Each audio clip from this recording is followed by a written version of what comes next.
Hey everyone, we are going to continue on with Crash Bandicoot. We are close to the end, sort of. We've still got quite a few difficult stages to go, but we're nearing the end point of the game, so we've got a little time, just a little free time before movie night, so let's get to it. We're going to tackle Cortex Power, which is one of my favorite levels in the game. Very well designed level, very creative. I don't think we've seen another level like this before. I mean, afterwards in the series, right? Kind of like Cortex's little power station. The closest thing would probably be the space levels in Crash Bandicoot 2.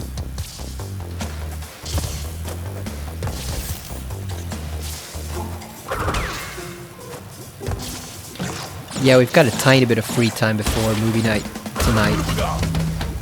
They're watching The Fugitive, so that's actually a movie I'm actually interested in, so we're only going to play a little bit of Crash. I'm trying to remember if we go the right path first or the left path. I'm not quite sure.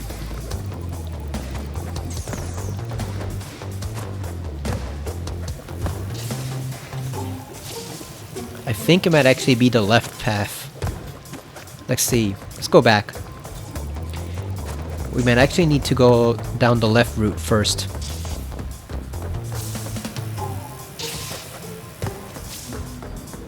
Oh no, it's the right route.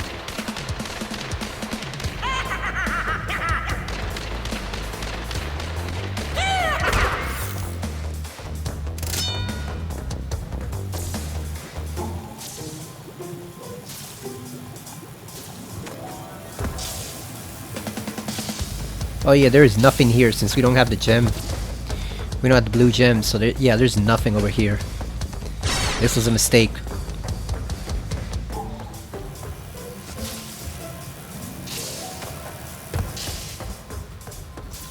Yeah, we don't have the blue gem. You need that for that route, so there's nothing over there to get.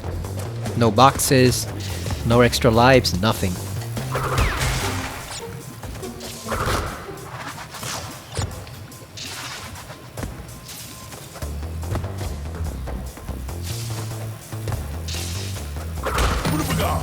Now I think we have to go the left route this time.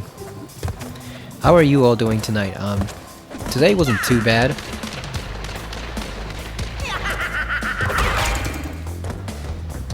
We gotta be careful with this.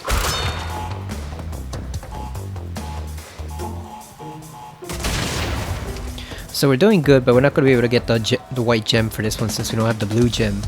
You can't get all the boxes. Yeah, I won a bit of money from horse racing and an MMA bet. Not much, but every little bit helps. Wondering if I should just bet it all on Rafael Campos tomorrow on the golf tournament.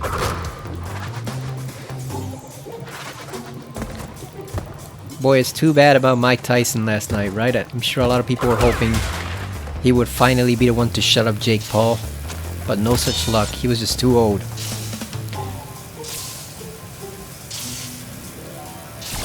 Oh, god damn it. Just a second too late. Yeah, assuming the whole thing wasn't fixed, which there's a high possibility that it was, but assuming it wasn't fixed, that's a very precise jump right there. Assuming it wasn't fixed, he had a surprisingly high amount of endurance. He just didn't have the firepower to actually do any damage or get enough hits to win on points. I was thinking about it all throughout while that fight was going on while I was on Twitch watching another playthrough of a different game, but I wasn't watching the fight. I was watching someone streaming a video game, but I was thinking all about it, and the closest comparison I can think of is he was a tank without artillery. He had endurance, but he had nothing to fight back with. You know, and without that, it's you're not gonna win. It doesn't matter how tough you think you are. You know, if you can take 100 punches and still be left standing, but if you got nothing to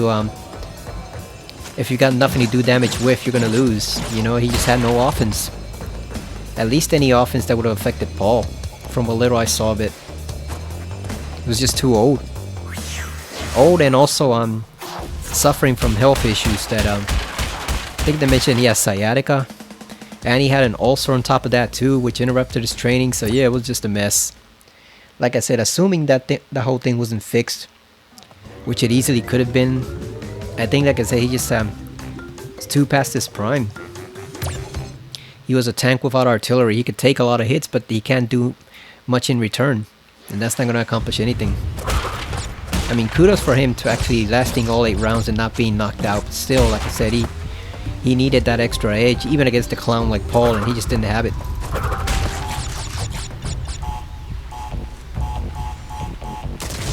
Oh well, I guess someone eventually will shut him up if he ever gets the balls to go up against someone who's in his prime and not 20 or 30 years past their prime. This is actually one of the little details that people didn't like about this version, and I admit I don't like it as much either. The fact that they replaced Cortex's face here, it was really creepy and kind of deranged looking in the original, and now it just looks like a cartoon. That's definitely one little change they made to this that I definitely do not approve of. They should have kept the old creepy close-ups of Cortex, because this is just goofy. Before, it didn't look scary because it's a kid's game, but it looked kind of sinister. Now he just looks like a clown. You see there? And it wouldn't be so bad if he wasn't plastered all over the level. Look at me referring to this as a kid's game. Like, this is more like an adult's game masquerading as a kid's game, because this is hella difficult. But you get my meaning, right? It's like a kid-like aesthetic. But they still should have kept the old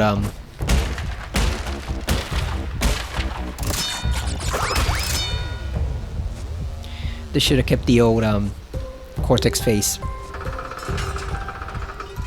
That is a trap right there. You can see it falls. Let's see if it comes back up. Let's wait a couple seconds.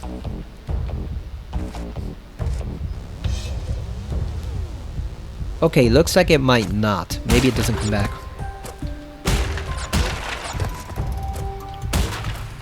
Yeah, this game is almost perfect, but there were some unnecessary changes made throughout the course of it that probably should not have been made. This is one of them. And then also, like I said, like I mentioned at the very first video I did, the controls and the physics are kind of wonky, so when it comes to stages like the high road or the road to nowhere, it actually makes them extra difficult in a way they weren't before. They were always hard, but now they're extra hard because the physics don't quite work. Not like they're supposed to anyway. They're not quite right, and the game suffers because of that. You don't want to take that mask right away just in case you lose this one. You always want to have the option, so don't take that mask right. You see what I mean? If we'd have taken the second one, we'd have no mask right now. See? This is probably one of the hardest stages in the entire game.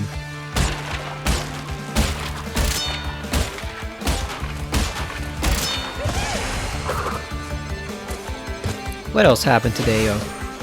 Oh, they said the PS5 Pro is selling better than the PS4 Pro.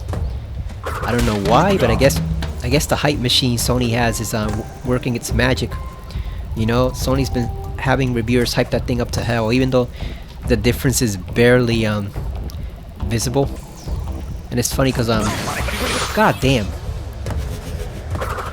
we were watching a review of them on stream, someone else's stream. We were watching a video of someone reviewing the PlayStation 5 Pro, and when he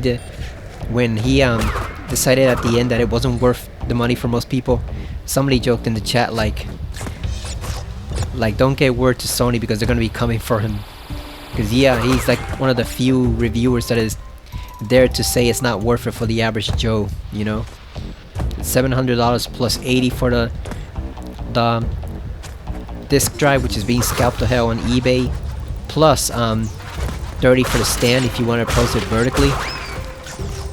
So all in all, it's over $800. And once inflation sets in next year, it's gonna be like $1,000. So yeah, definitely not worth it. I kind of want to buy it. I mean, god damn it. Like, I kind of want to buy it if I had the cash if they would only give me a reason to buy it.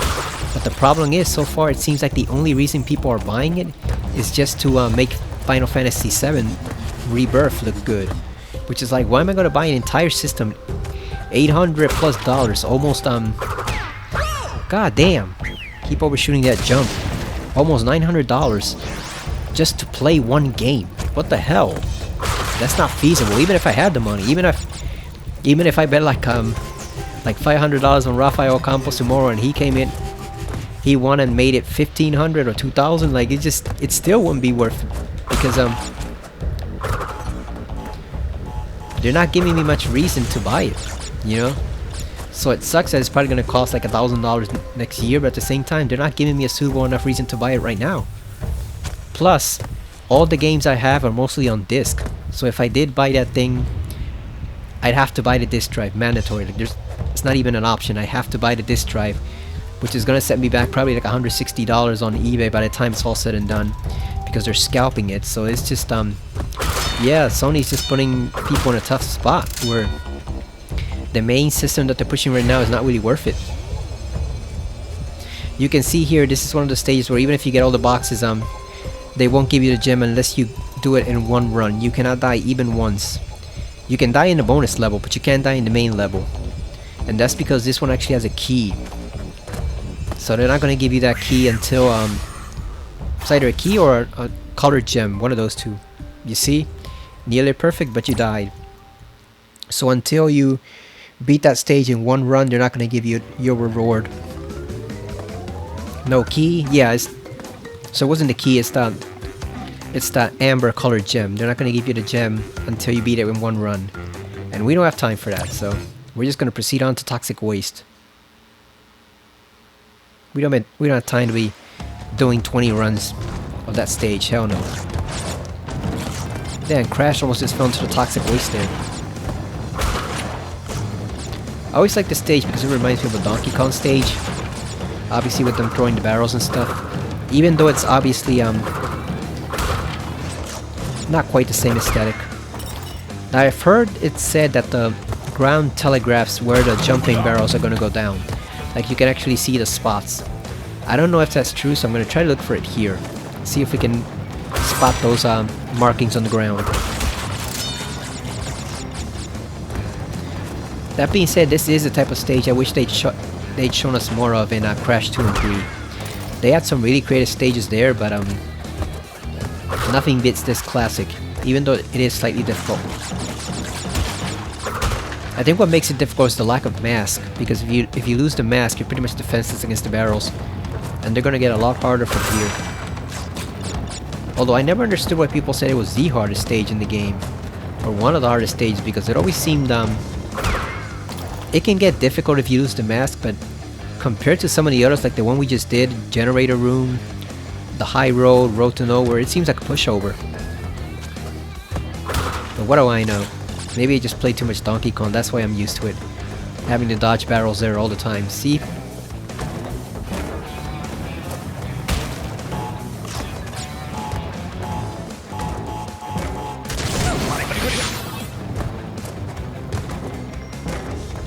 Kinda telegraph? Oh yeah, I can see. There are markings there. Let's see.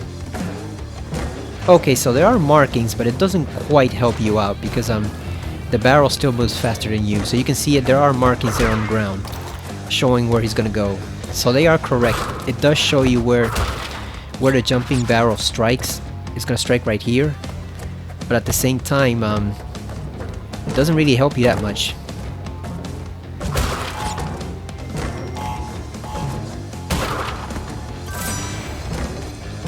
That's a neat trick if you don't want to deal with them, just go around the side. That's also something I wish the other games let you do more of. You know, go around the side and avoid obstacles, be creative. Even though all the games are linear, you have a much more linear path in 2 and 3 than you do here. Here you can kind of take some shortcuts a bit, just a couple of times. Remember I told you on the High Road, or the Road to Nowhere, god damn. The Road to Nowhere, you could use the rope before, you can't anymore. Let's test this out. This...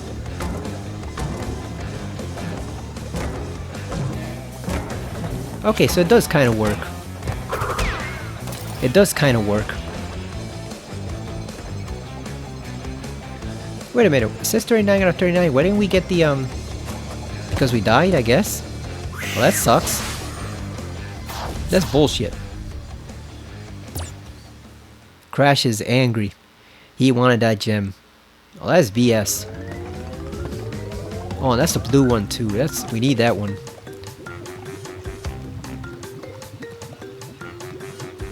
We give it one more go. Use our newfound knowledge of where the barrels are going to be to avoid them. Let's see. No, we're not doing a freaking relic run. Or should we?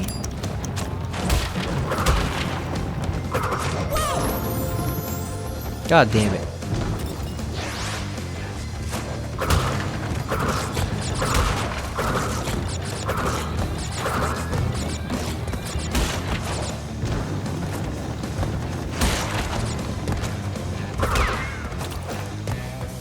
Okay, so we have to keep and preserve the mask.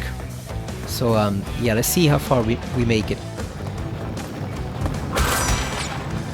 If we die once, we just move on to the next stage. I'm not gonna waste too much time. God damn it, I said preserve the mask. Shit. Well, that's it for the run. The run is dead. We can't proceed without the mask. Oh shit, I didn't even get a chance to select the stage.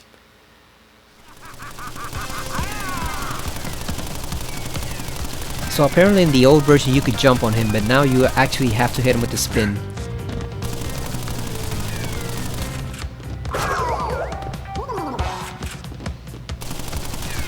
Like I said, even though he's supposed to be a New York gangster, I always picture him with like a New Jersey accent for some reason. He seems like a Jersey guy. You know, a Jersey guy running a sanitation company.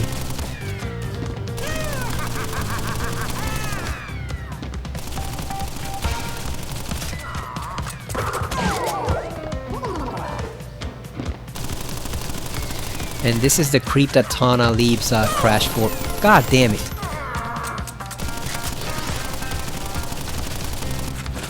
He has too much life though.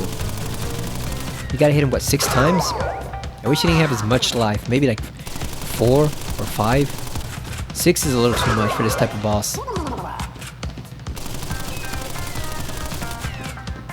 Because if you're having bad luck with the bullets, it can just turn into a slog. Especially since you can't jump on him now. It has to be a spin.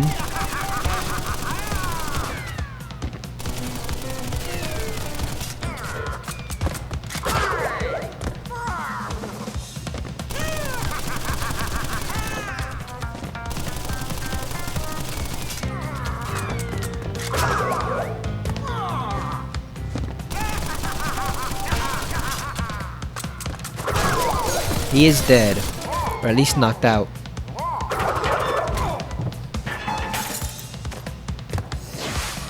Because Crash doesn't kill them, but at least he's out for now. Probably dreaming of being a part of the Sopranos. Alright, let's skip Toxic Waste one more try, just to see.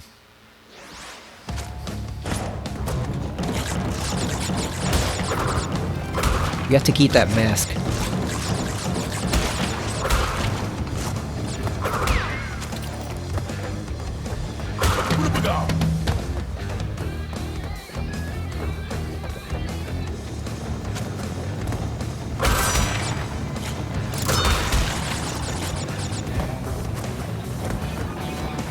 I wish we didn't have to run to the bonus round, but unfortunately you need the boxes from there. So we have no choice, we have to go in there. It would be easier if we couldn't. Like, if we could just skip it, it would be easier, but we need those boxes. So unfortunately, we gotta just make sure we don't lose the mask.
Alright, we got past the hard part. Let's see if we can do it. Gotta watch your step too. Some of those jumps are a bit tricky.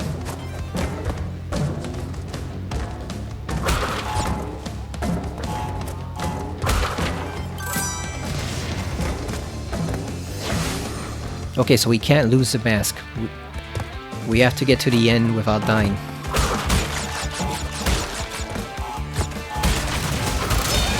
Ooh, that was close. That was way too close.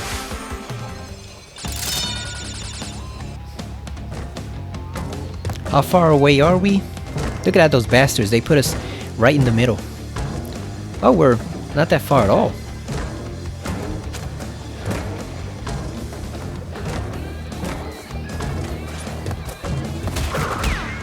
Got him.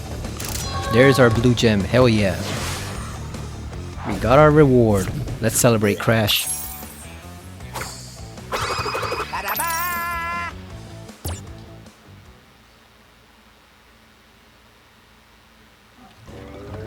Alright, one more. I think we got time for one more. And fortunately or unfortunately is the worst stage in the game, the high road, but let's give it a try. Let's see what we can do. Yeah, I gotta leave for movie night probably in a few minutes, but we'll give it our best shot. Let's see what we can do. One trick about this stage you gotta remember is you gotta go back to get the other boxes. God damn it. Off to a great start already. There's two boards you can see there. At least we still got 99 lives though. The shadow is supposed to help you out, making you decide where to jump, and as you can see it doesn't actually do much.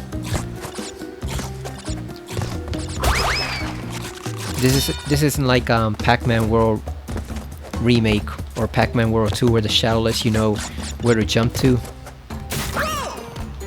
This one still sucks, so like I said before, I literally have hours and hours of footage from when this game first came out trying to do this shit and not being able to do it. It's just insane.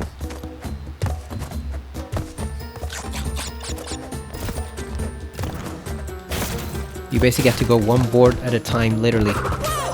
God damn, and you had that stupid hog in the way too. Why is that thing even up here?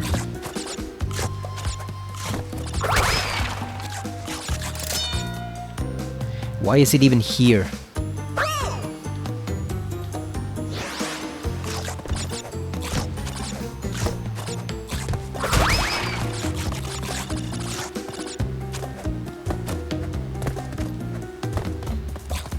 You literally have to go board by board, which is insane.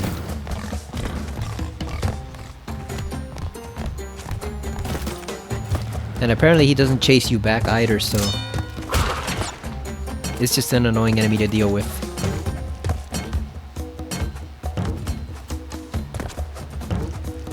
Can we make it to our first checkpoint?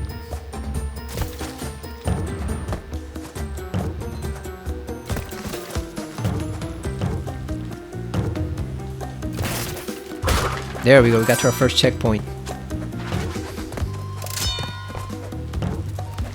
You want to be careful with this turtle. You want to knock him down near the ledge, because otherwise you're going to be too far away. He's not going to have enough distance to cover the jump. Same thing with these guys. You want to land on them closer to the edge. God damn it. Look at that, we were so close.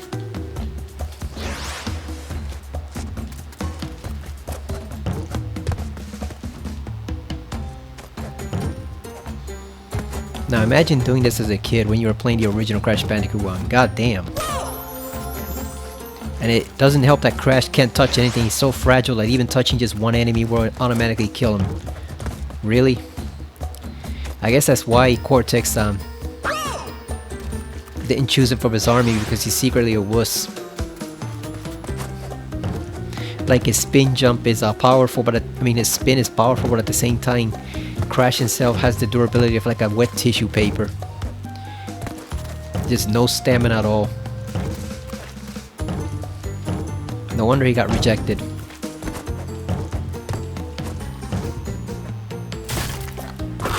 Almost messed that up.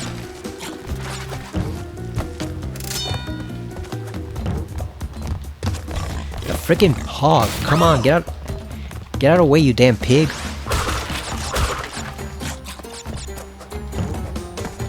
Freaking Hogzilla up here. That pig just needs to get lost. And that one too. This jackass. Alright, we made it to the second checkpoint. Having good luck so far. Let's see how far we get. But look at how complicated it's gonna get now. You got multiple jumps on those turtle shells. Don't forget about that box up there. Because it sucks when you finish the whole game. I mean the whole stage, and then you realize you missed one box. Also, they will recover. The ones you knock down will recover and turn into ordinary turtles again if you let them. God damn.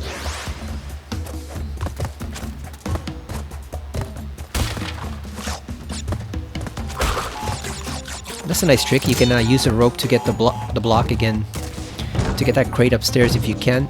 Since we broke the checkpoint, you can use the rope to climb back up. Alright, we got the save point.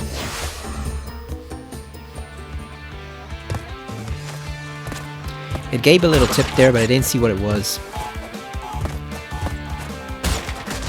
Now this one's tricky. You want to start from the end. You don't want to start from the beginning and go right. You want to start from the end and go back, so you can get the crates at the bottom. Otherwise, you might not have enough. You might not have enough space to move. You need to be able to jump around and get every single crate, so you might end up missing one or two.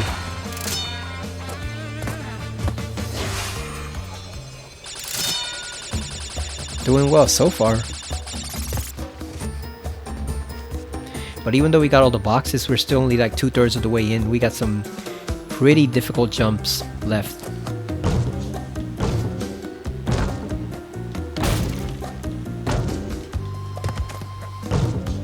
Oh, we actually... I think I'm confusing it with the Road to Nowhere. I get them both mixed up, since they're pretty much the same stage. The High Road, Road to Nowhere, this is all the same stage.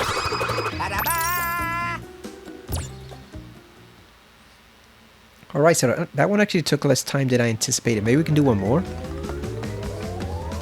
Ooh, slippery climb. I'm not sure about that one. The hell with it. We'll give it one try. Or give maybe a few tries, maybe 3, and if we can get it quickly, because this is a long ass stage. This is probably one of the longest stages in the entire game, and it sucks. Everybody's favorite stage. Said no one ever. People hate the stage. This thing sucks. This blows. You can tell this is when Naughty Dog were still figuring out what exactly good game design is. Because this stage is just all sorts of horrible. God damn, this stage is awful. And this is exactly what that bonus stage at the beginning is. This only 10 times worse, if you can believe it. It freaking blows. Look at this bullshit. First of all, you have no depth perception at all, which makes it extremely difficult to jump. And then on top of that, you've got freaking obstacles everywhere.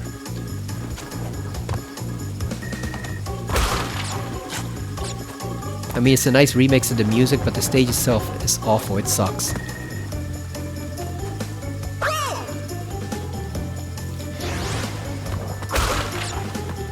You can easily lose 30 or 40 lives here, or at the very least 20, trying to do this monstrously designed stage. This is awful.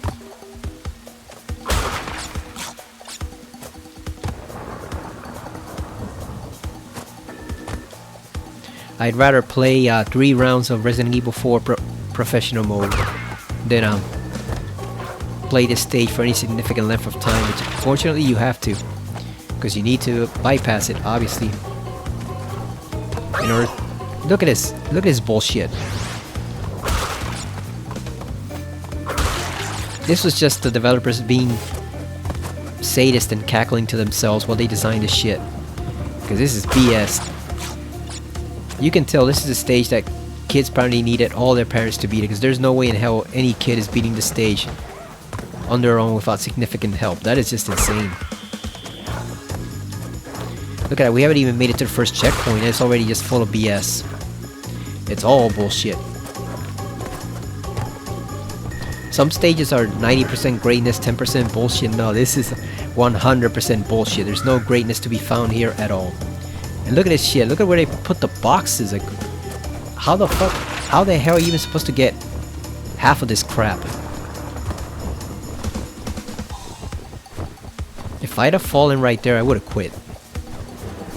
If I'd have just fallen right there on that step, we would have quit.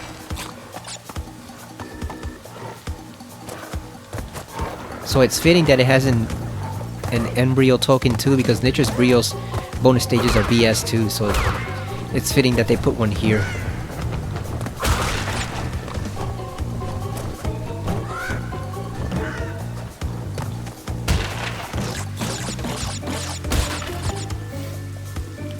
Oh boy. Nope, that's a trick. You gotta wait until it's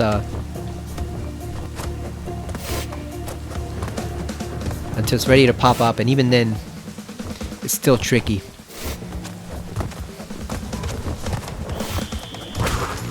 And look at this, there's no checkpoint. None. And we screwed ourselves, because now there's no way to reach that frickin' box over there. You gotta wait for the guy to pop back up.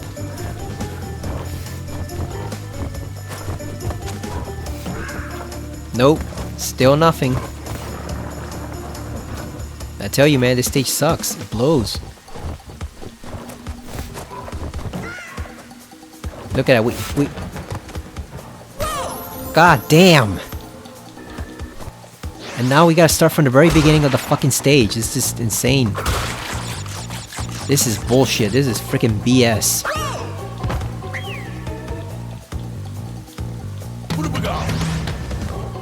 Now they gave you a mask, as if that's gonna help anything. Like, the mask doesn't do shit, because it's not about taking damage. It's about making the stupid ass jumps. So the mask doesn't do anything for you. Zero. It's like, thanks for nothing, Vicarious Visions.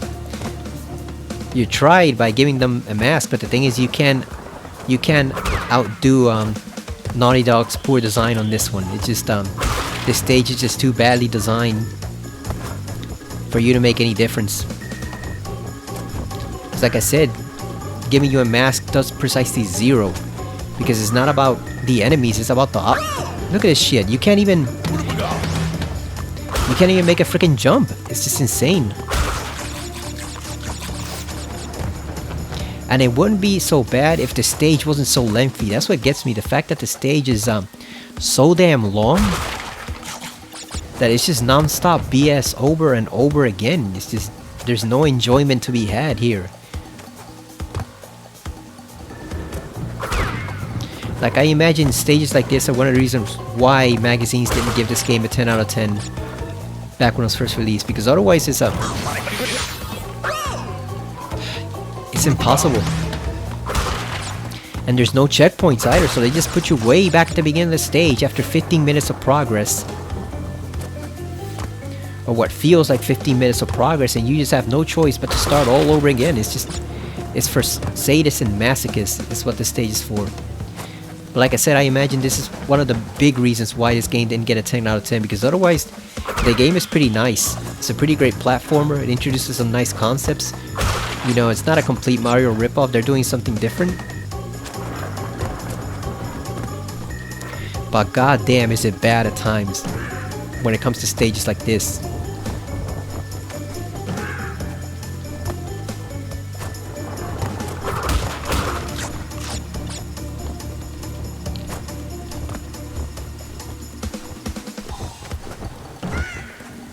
Like, there should have been a checkpoint here, so that you don't have to repeat the same BS section all over again. So we lost the mask, but at least we're still alive. If we can make it to the section up top, we might be able to reach a checkpoint. Might. I don't remember where it is.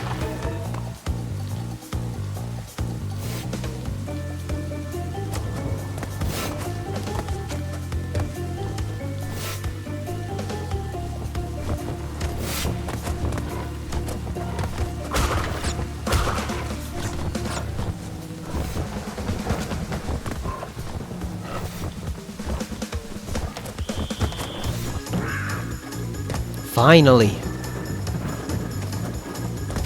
God damn! Don't mess it up now, Crash, you fool. Look at this BS. Look at this freaking BS.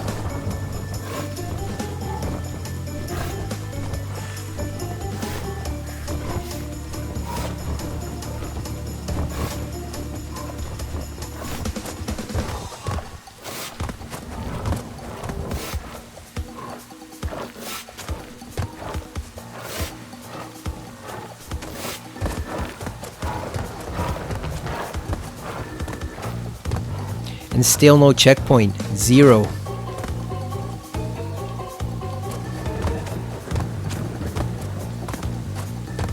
Oh, there's one. Yeah, just forget about smashing that crate properly. Just break it. We don't have time for all this BS.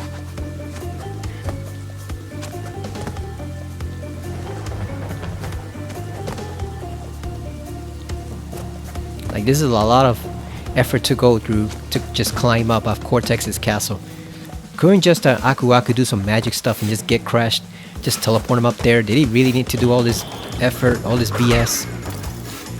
And look at this BS, more BS, god damn. What were they thinking when they designed this stage?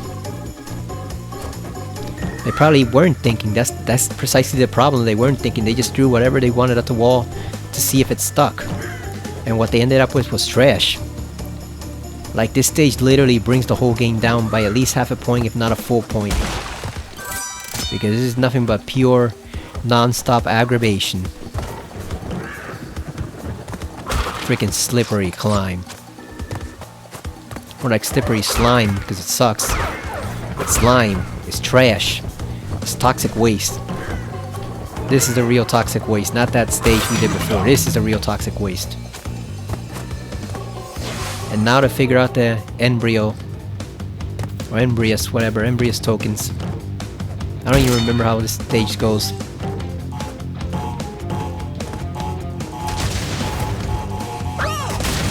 I don't even remember how to do this. Have zero recollection of how to do this.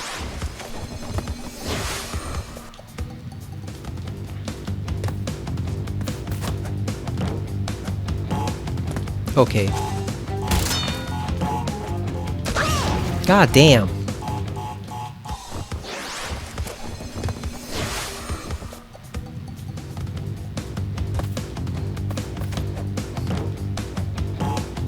Okay, we do this one, do this one, do this one over here. Okay.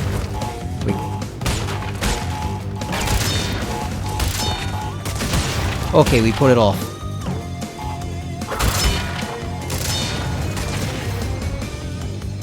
Why are we missing one freaking box? God damn, where's the freaking box?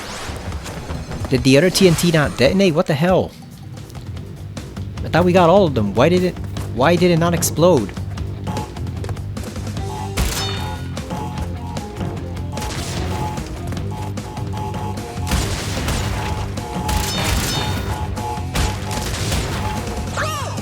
God damn.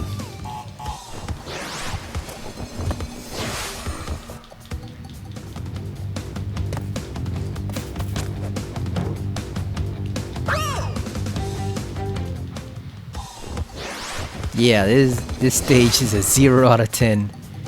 It's so bad it brings the whole score of the game down by 1 point.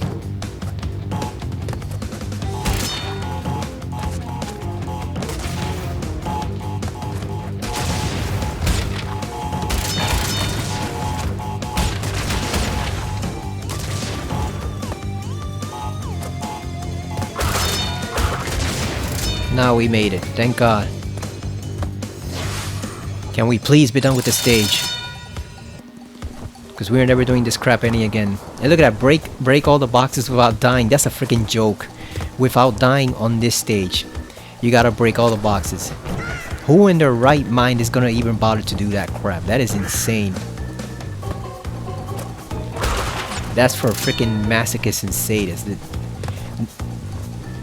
Look how close that was. Nobody in their right mind on earth is doing this stage without dying. Like, it's just... Come on, be realistic, Naughty Dog. No one is gonna do this shit. Be careful you don't get killed by that guy there. Oh, we got it. I guess somehow, miraculously, we didn't die in between the checkpoints, somehow. I have no idea. I kind of tuned out for half that stage. But we're done. Yeah, movie night's starting, so we're done. That's it for now. Because that stage drained me, so I have no mood. I'm in no more mood to play any more Crash. That's it for now. We're gonna save. Save over here. I said let's save the damn game. What are you doing? Alright. Last time we were heavy machinery, 49%. We're at 64% now. We got 1 key, 10 gems, no relics, and we're not gonna be doing most of the relics anyway, so. The next stage up is Lights Out. That one's not too bad, but it is one of those annoying stages because it's one of those stages like in Donkey Kong Country where they turn off the lights on and on constantly. So that's what's annoying about that stage. But yeah, it looks like the next time we play this game will probably be the last video because we only got a few stages left. We got even though it looks like a long road, we only have what, 1, 2, 3, 2 at the top, a really short one, and then a Cortex boss. So we don't actually have any stages left. So next time, oh yeah, we got the Nitrous Brios. Yeah, the Nitrous Brio boss fight. But other than that, there's just a pretty short stage after that. So yeah, next time when we come back, we're probably gonna finish out Crash Bandicoot 1 Remastered for the second time. So I look forward to that. Even though this stage was rather completely BS, but the stages after this aren't too bad compared to what we just did. So yeah, I hope if you watch this playthrough, it actually offers you at least some tips on how to pass some of these hellish stages. But yeah, like I said, even though the game is good, I can tell that stages like those are probably why it wasn't considered great when it was first released, because they're just a pain to complete. You know, it just goes off the deep end from hard platforming to near impossible platforming, and it's just not any fun. Thankfully, there's enough better stages out there to overpower those stages, but even so, like, you can easily imagine a 10 or 12-year-old kid being just insanely frustrated with the game after playing a stage like this freaking slippery climb right here. That's just insane, the level of difficulty there. But yeah, that's it for now. Thank you for watching, and I will see you again next time on Crash Bandicoot 1 Remastered / Remake on the PS4. See you later.